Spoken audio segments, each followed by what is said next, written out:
Wah, pertanyaannya lagi banyak mengenai trading ya gitu ya. Emang saya ini kelihatan seorang trader gitu ya. Padahal kan saya nggak terlalu banyak bicara mengenai trading juga ya. Nggak bicara mengenai trading, nggak terlalu banyak bicara mengenai investasi. Ini bicara mengenai apa gitu.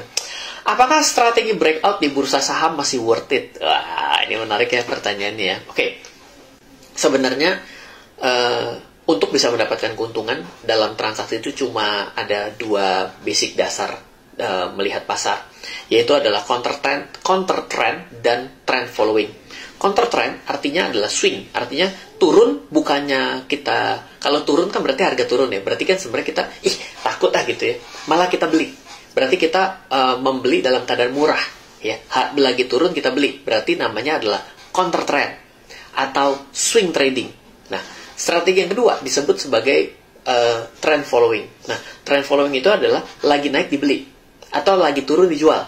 Berarti namanya adalah trend following, strategi kedua. Nah, kalau kita berbicara mengenai strategi breakout, maka sebenarnya adalah trend following. Kenapa? Kalau lagi naik mencapai satu titik tertentu ditembus, maka saya akan buy. Nah, itulah selanjutnya dari yang namanya trend following. Nyari triggernya biasanya dengan cara breakout strategy. Pertanyaannya, apakah masih worth it? Tentu jawabannya akan selalu ada untung dan rugi dari dua strategi ini. Strategi swing trading biasanya lebih sering benarnya, tapi untungnya lebih kecil dari yang namanya strategi trend following ataupun breakout strategy. Strategi breakout, kemungkinan breakoutnya biasanya lebih sedikit.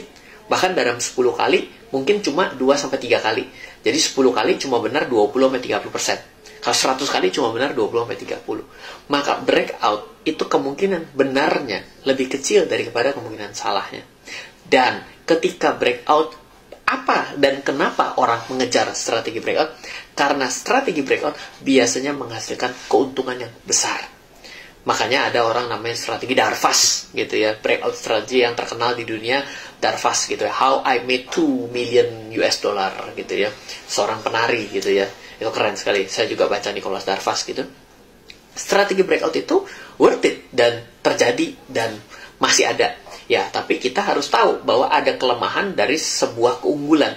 Jadi kalau swing trade adalah benernya lebih sering tapi untungnya kecil, lebih kecil dibanding breakout. Breakout benernya jarang, tapi untungnya sekali untung besar. Nah, jadi kita mesti bisa menetapkan hati terlebih dulu.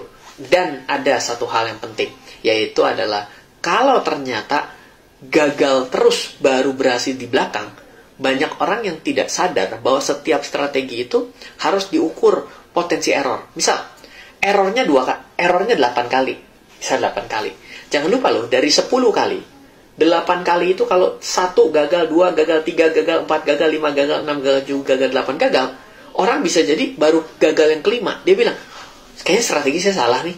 Padahal memang ada kecenderungan strategi itu gagal 8 kali beruntun. Biasanya disebut sebagai drawdown gitu ya. Nah, hal seperti ini harus kita kenali. Sehingga kita tahu bahwa ada keunggulan dan kelemahan dalam setiap strategi. Ya, mungkin itu saja dari saya. Semoga selalu bermanfaat. Dari saya, Ryan Faber. Salam investasi untuk Indonesia.